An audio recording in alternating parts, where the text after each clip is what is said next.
A Longmont hotel has been ordered to pay millions of dollars in damages after giving out a room key to somebody who was not authorized to have one. Thanks for joining us tonight. I'm Jennifer Meckles. That man then assaulted two people inside the room. 9 News reporter Evan Krugel has exclusive details on this story tonight.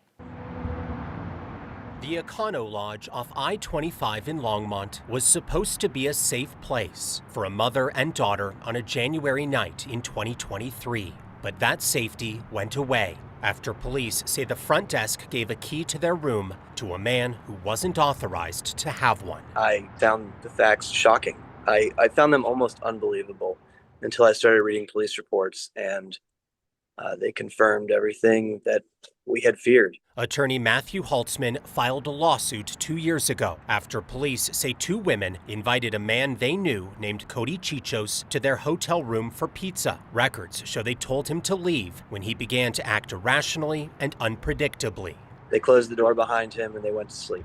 And he was able to go to the front desk, give their name and room number, and they provided him a key. He then took that key, walked to my client's room, and without their permission, opened the door and assaulted one of the victims and then stabbed the other victim. Thursday, a jury awarded $4 million to the two women who suffered physical and emotional injuries.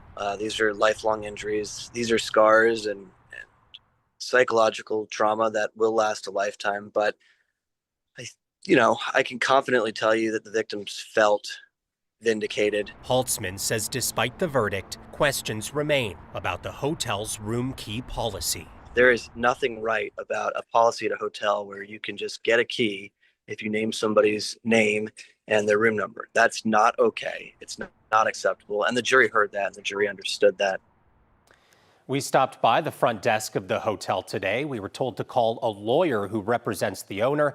So far, we haven't heard back. Jenny, the big question here moving forward, has that hotel changed its policy when it comes to handing out room keys to ensure something like this doesn't happen again? It's something I think you'd want to know about just about any hotel you stay in, let alone that particular chain of hotels. Yeah, they said the standard policy, you have to show ID and proof that you're the one staying in that room. That didn't happen in this situation. Okay, Evan Krugel, thanks for your reporting. Arvada police say uninvited guests opened fire at a house party last night. The shooting happened around 10:30 on Highland Place. Arvada police say a group of people showed up who had not been invited. They were told to leave, and that's when police say they opened fire on the home.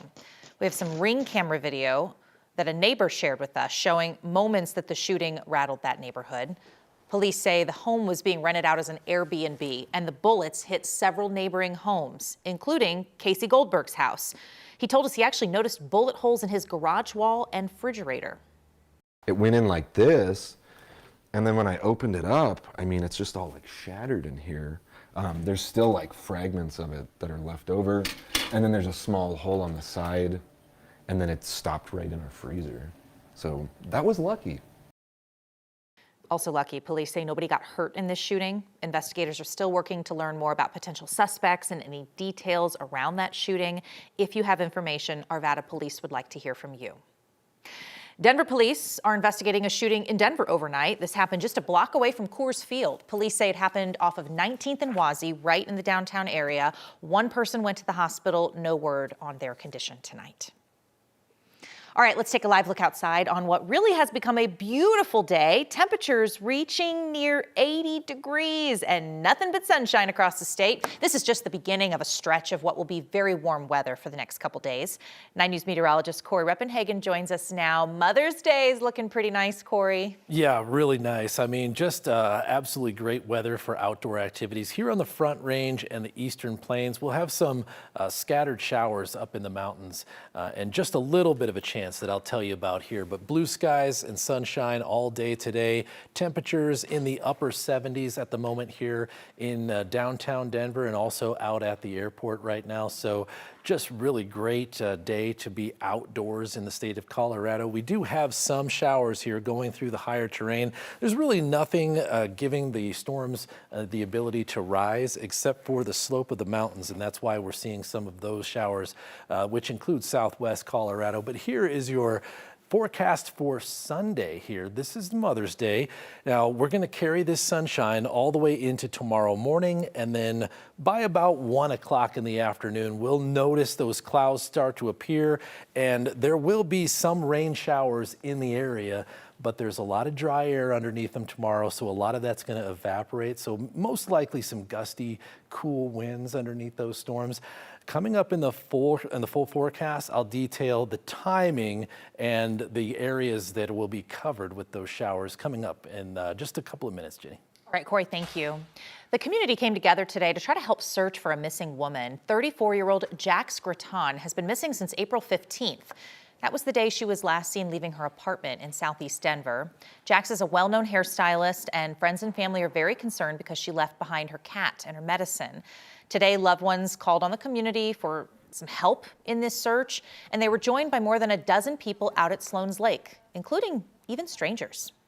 I don't know Jax technically. I've never met them, but I do know them through the experiences and the memories and the stories that I've heard of all of these individuals. So it's just been a beautiful way to continue to drive us in our hope in finding and locating her safe and sound and bringing her home in any capacity at this point. There are flyers posted up around town, especially in areas that Jax frequented. Denver police are also investigating Jax's disappearance. Well, the town of LaSalle came together this week to remember a beloved 7th grade teacher. The community held a candlelight vigil in honor of Christine Schwarz last night. Colorado State Patrol says Schwarz was killed in a head-on collision on Highway 85 when a driver was fleeing from police in a stolen vehicle.